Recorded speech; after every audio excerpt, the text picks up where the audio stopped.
Hello and welcome back to another episode of the European Superbike League here on GP Bikes, and today we're here for the fifth and final round of the season at Most. Now of course, as you can see from the footage behind you, it is going to be a completely wet weekend which will spice things up quite a lot because most people do not play wet conditions in this game, myself included, and in fact I hadn't even done any practice going into this weekend. I just hopped on and the first few laps I actually did were in practice. Now, to be honest, the reason why I hadn't practiced that much was because I was kind of feeling a little bit disillusioned with the league because of the amount of times I've been taken out, but I did want to finish off the season, mainly for you guys, to be honest. I'd kind of had enough at that point, but I also still wanted to have a shot at third place in the championship. But probably the biggest talking points going into the weekend are actually the absence of some of the faster riders in the league. We've got Dill, who's completely missing because he's left the league going into this weekend. We've got my rival for third place in the championship, Gonzalo Molina, who was unable to actually make it to this race, which kind of ruins our championship fight a little bit, but I do still have to score some points to actually beat him. And then we've also got Benjamin, another rider that's been a bit up and down, but generally has been quite fast. He also isn't present at this round. But with all of that out of the way then, we'll get straight into the action and we'll start off with my qualifying lap. So here we are then, about to start our qualifying lap, and of course, as you saw and as I said in the intro, we have got a lot of rain here, so it really could be anybody's game. Currently we're sat in P4 as we start this lap, as we hit the brakes for turn 1. The braking distances are remarkably similar to the dry because there's actually quite a lot of grip here in the rain. You really just have to watch out on the exits of the corners like this one, for example, but the traction control takes most of the danger away, to be honest. I mean, if you look in the bottom right hand corner, you can literally see that I am in a dry mapping in this session, so I'm not even using the wet mapping that this bike has, just to show you the amount of grip we've got as we run a little bit wide there. This section is actually probably a little bit safer in the rain than it is in the dry because that curb sort of on the exit of the chicane, if you touch it at all, your rider just teleports off the bike because it basically registers a huge force and you fall off. So in the rain, you're probably not quite as close to that curb, even though I actually was on that occasion. So overall, that section's probably a bit safer. You've got a bit less chance of crashing than in the dry. Into another tricky section, and you've got to make sure you've hit your braking point for that right-hander correctly. You can trail a little bit of brake there in the dry conditions, but overall, it's a little bit too risky to do that in the rain, so I do try to avoid that if possible as we go towards another section where I run wide quite a lot. And again, I've probably missed the apex a little bit there, but in the rain, it's not so bad. I mean, if you run a little bit wide in the rain, it's probably not as bad as if you run wide in the dry. And you can see currently we are under by about half a second as we come down towards this tricky penultimate turn. It's so easy to get sucked in and just go a bit too wide here as we go into the penultimate turn on this lap. We have probably missed the apex a little bit there, but overall actually not too bad. But you can see we've actually lost about a tenth of a second going through that turn, and we've actually missed the final corner by miles. That's terrible. Cutting back for a late apex, we lost even more time there. But coming up towards the line then, what is this going to be? It looks like it's going to be an improvement of about 3 tenths. It's a 39.93, which puts us third place on the grid. And as you can see down here on the grid for race 1, we stayed third position till the end of the session. So we qualified third here. But you can actually see it's 4 to a row, so we're actually in the middle of the front row, even though we're in third place on the grid. VS Master and Nerb had a massive amount of pace on me. To be fair, VS probably not so much, but Nerb had a huge gap, like 1.5 seconds on everyone, so I do expect Nerb to be able to pull away quite easily in this one, but maybe we could try and run with VS because he was only a couple of attempts quicker than me in that session. But the lights are slowly coming on here for Moss. Someone's been disqualified behind, waiting for them to go out here. Lights out and away we go, and a pretty bad start there from Nerb. A great start from myself. We've taken the lead sort of as we run down towards turn 1. VS Master in the second phase of the start has gained on me quite a bit as we hit the brakes for turn 1. VS Master's completely missed his braking, so he's gone straight on and we lead as we go into the first corner here. We've got a Ducati just coming into shot behind us there, but we still lead the race coming out of the first corner. That's going to be terrible for the 2 fastest guys. Terrible start. I'm not sure where Nerb actually is. If you look on the left hand side, it's a little bit out of date because it wasn't even saying I was in the lead. I think Nerb is in P4, so he should be able to come back through the order, but we have seen him have incidents coming through the pack in the past, so it is potentially possible that he will have another one. But VS Master, he's all the way down in 7th place, and he may have picked up a penalty for that one. I'm not too sure. Probably won't count, to be fair, because he's lost so much time. It probably will be removed, but still, it's going to be a difficult race for those two now. They've set themselves up to have a bit of a harder race, and we are in the box seat. We're in the best position on the road. For once, actually might not get taken out, because being in the lead of the race is probably the safest place to be, and I think this is the first time we've led a race all season. I don't think we've actually led for more than a couple of corners, perhaps maybe off the start where we've had a really good start. We ran massively wide, though, through there. I said in qualifying that I struggled through this section, and I ran wide on my qualifying lap, but I run wide there. I think it's okay. I think we still got a lead, but you can see Nerb is already back up to second position. We've only got 9/10 of a second over him, so it's a matter of time really till he catches us up. That gap might still be out of date as well. Yeah, you can see it is. It's come down even more, so Nerb is right behind us now as we go down towards this penultimate turn. And again, I've sort of missed my braking zone for that corner, and Nerb straight up the inside, up into the lead of the race. And to be honest, that will probably be the last we see of Nerb all race. So he's ran a little bit wide there through the last corner, but it's just not enough for me to get the run to attack him straight the way back. But yeah, he had over like 1.5 seconds over me every single lap. So even if he wasn't pushing 100%, he should be able to easily pull away from me. And as you can see, he's already started to do that, and he's only ever taken us for like one corner and a straight. So cutting a little bit later on now onto lap 3, you can see the standings on the left-hand side are completely messed up, but completely ignore them. You can hear the bike behind, and that's actually VS Master. So VS Master is all over the back of us here as we come again into this right-hander. And VS Master's coming to the inside. Didn't expect for him to come there, and I've not really got any choice but to pull out of that one. I was trying to go around the outside maybe a little bit, but in the rain, it's just not going to happen. And he had the pace. Maybe a little bit less so than Nerb, so I was hoping that maybe I could try and go with him a little bit to pull me away from the rest of the pack, although we have pulled quite far clear of the rest of them already. There's a couple of seconds back to the next rider, but you can see similarly to Nerb, he's already pulling on me a little bit, but I did think there was a small chance I could maybe stay with him. You can see I pushed into that penultimate turn quite a bit because the rear end was skipping around, and you can see I wasn't messing about here either. I was under my personal best lap by like half a second, so I was pushing on. I wasn't taking this easy. Those guys were just the fastest two by far. In qualifying, they had a huge gap over everybody else. It was pretty close, to be fair, with the riders behind, but as you can see, as we go into turn 1, he's pretty much already pulled the pin and got away from us the same way that Nerb did.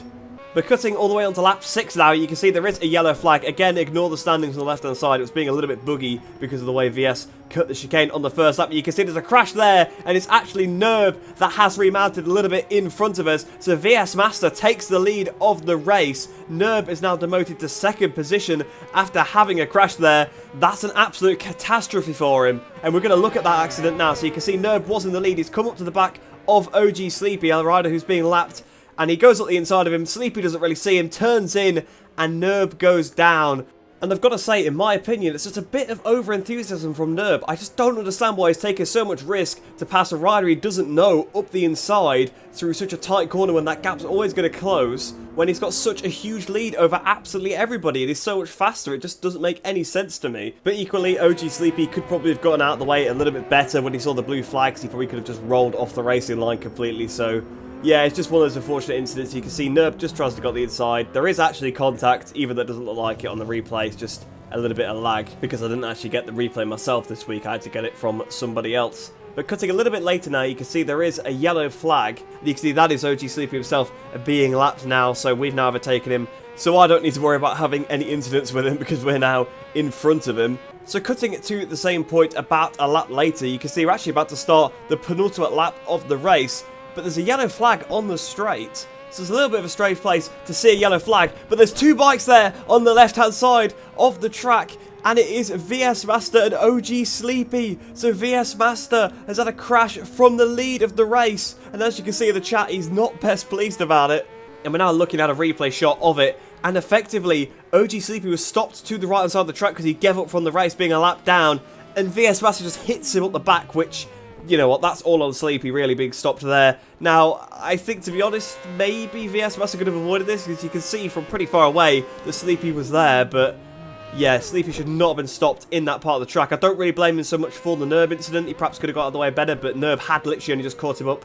But with that VS Master one, he's certainly at fault. And again now, at the end of the penultimate lap, there is a yellow flag into the last corner. And you can see in the gravel, that is Nerb emerging from the gravel. So we're now back up into the lead of this race as we start the final lap of the race. The leaders have had terrible races. Crashes with back markers, crashes on their own, and you can see cutting to the end of this final lap, we're still in the lead. We've got 1.8 seconds back to Nerb as we started this sector. Go through the penultimate turn. You see I've looked over my shoulder. He's too far behind. We're coming through the final corner here at Most. We are going to win our first race of the season, raising my hand in the air. We have beaten Nerb. We've beaten VS Master in weird circumstances, yes, but we kept it on the island. We kept our heads when those guys didn't, and we've managed to win the race here at Most.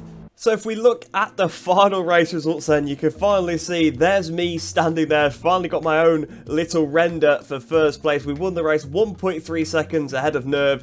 To be honest, he did very well to catch as much up as he did on that last lap, because he crashed literally on the penultimate lap, was probably maybe like 3 seconds behind, and still almost beat us there. If there was another lap, we weren't winning that race, so we did get very lucky there to beat Nerb. Adrian Diego, on his debut, came 3rd place in this race. The Adrian's actually doing very well, with Adrian Serro in 4th place, just behind him there. Mateus Neto in 5th position, Tavea in 6th. ADR Melandri ended up 7th place on his debut as well. Jono Ninja in 8th place. Lukoid Rock ends up in 9th, struggling quite a bit in the rain, I believe, but I think he also thought the race would get restarted when that guy got disqualified at the beginning, but it didn't, so he lost a little bit of time off the start by not going like everybody else did. And Alex Noguera rounds out the top 10. But overall then, a pretty good race for me. Obviously a little bit fortunate in the way that we won, because obviously both of the 2 riders we were battling with in the race did have incidents with back markers, and there obviously was a couple of guys missing. But like I said, at the end of the race, you've got to stay on the bike. Obviously, VS Master, he hit a guy on the straight. It's unfortunate, of course, but, you know, he could have avoided that by, you know, just being a bit more aware. Nerb, of course, he had a crash all of his own accord. That was what actually cost him the position in the end. He would have still won the race had he not done that on the penultimate lap. But then he also could have picked his battles a little bit better when trying to lap. OG Sleepy perhaps just took a little bit more care and waited to a couple of corners later or something like that. So I think overall I did deserve that race win, and we've been taken out many, many times this season as well. I mean, VS Master took us out in the last race and got absolutely nothing for it, no penalty at all. So to be fair, it's kind of karma really for that last race. So I'm not gonna, you know, I kind of didn't feel at the time like, oh, I kind of got gifted that one, because I'd had my fair share of bad luck this season, so I absolutely took it. Now, usually I jump onto race 2 at this point, but unfortunately my game crashed before the start of race 2, and the race started before I was able to rejoin, so I wasn't actually able to take part in race 2. So that was the end of my season, but to be honest, I was happy to end it with a win. The championship was already sewn up because, like I said at the beginning of this video, Gonzalo Molina was not present at this round, so it automatically gave me 3rd in the championship if I scored any points, because we were tied on points going into this one. So I had nothing championship to lose, I just got a win, so I wasn't too upset, but it was a pretty much a Nerb-dominated affair, and VS Master ended up 2nd, so the 2 fastest guys got 1st and 2nd, kind of like you'd expect. Obviously, they sort of didn't have any incidents in this one. I'll just give a quick shout out to Javiliyors as well from that race too, because he was actually running a 3rd for a little bit of the race, and he struggled a lot all season with the bike. I don't know if you remember him, he jumped the start at Assen, and he's caused a couple of other incidents throughout the league, but to be honest, it was nice to see a different guy up there, and fair play to him for running 3rd place, because these guys are not slow at all, and in the wet conditions it is very tough. So I just wanted to give him a little shout out there, because I did actually join and spectate the race, and I was cheering him on at the time, because it was nice to see somebody a bit different up there. And if we move on to the actual championship now, obviously I did mention it briefly, it was all sewn up. Nerb actually managed to win the championship because, of course, Dill dropped out of the league before the final round. Nerb got a 2nd and a 1st, so he was able to overhaul the little gap that Dill did have over him. So Nerb, a worthy champion, to be fair. He's been the fastest guy all year. To be honest, I think Dill himself would admit that really the only reason he was in the running was because of these mistakes that Nerb makes, especially when, you know, not deciding whether to pass at the right time or pushing too hard when he doesn't need to. Obviously, again, like the last corner incident on the penultimate lap, he had a huge lead, he didn't need to be pushing on, but he did, and he made a mistake. So Nerb, a really worthy champion. He was the fastest guy, so really it was the competition was just there through his misfortune, to be honest. I ended up in 3rd place, managing to beat Gonzalo Molina. It's a shame, I really wanted to have a little battle with him at this last round. I thought it could have been close. I thought I might have been able to have the edge in the wet conditions, and if I didn't get took out, I might have had a chance to beat him, but he wasn't able to make the race, so that's just how these things are. So we managed to grab 3rd place ahead of him. He ended up in 4th, of course. VS Master in 5th place. Mateus Neto ended up in 6th place. A pretty consistent season from him. Benjamin ends up in 7th place. Tavea, their league host, in 8th place. 9th for Keithy Lemon and Lukoid Rock, despite only doing the last 2 rounds off the top 10. But that is it then for the European Superbike League. I do just want to say thank you to Tavea and Mark. You won't have heard about Mark in any of the videos, but he was doing all the behind the scenes stuff with the championship standings. I've been making the graphics, don't get me wrong, I've done all this graphic stuff, but he was actually adding up all the points and stuff, and he was also doing race direction and things like that. So shout out to Tavea and Mark, thanks for putting all your spare time up to actually host the league. Obviously there were some issues, but overall I think it was great. Hopefully you guys actually do see this video to see me thank you, but either way, even if you don't, thank you anyway. It's been a good season, and thanks to all the riders that took part. Obviously, you know, we've had incidents with people, but generally it was a pretty clean league. There was some incidents, but not really dirty riding, I didn't think. It was mistakes, and these things happen when you're racing. It's a difficult game as well, GP bikes. It's not easy. You don't just jump on it and immediately quick in. The bikes are very easy to crash, so fair enough. Thank you to basically everybody for having a good season, and it definitely was enjoyable. I'd like to try and bring some more GP bikes to the channel, but I'm not sure I'll be doing league racing for a little while. I think for understandable reasons I'll be taking a bit of a break after the carnage fest of the last couple of rounds. But let me know if you want to see more GP bikes, and if you have any ideas or anything you want me to show off on this game, do let me know. But I hope you guys did enjoy the video. I hope you enjoy the rest of your day. Hope you'll stay safe, and I shall see you in the next one.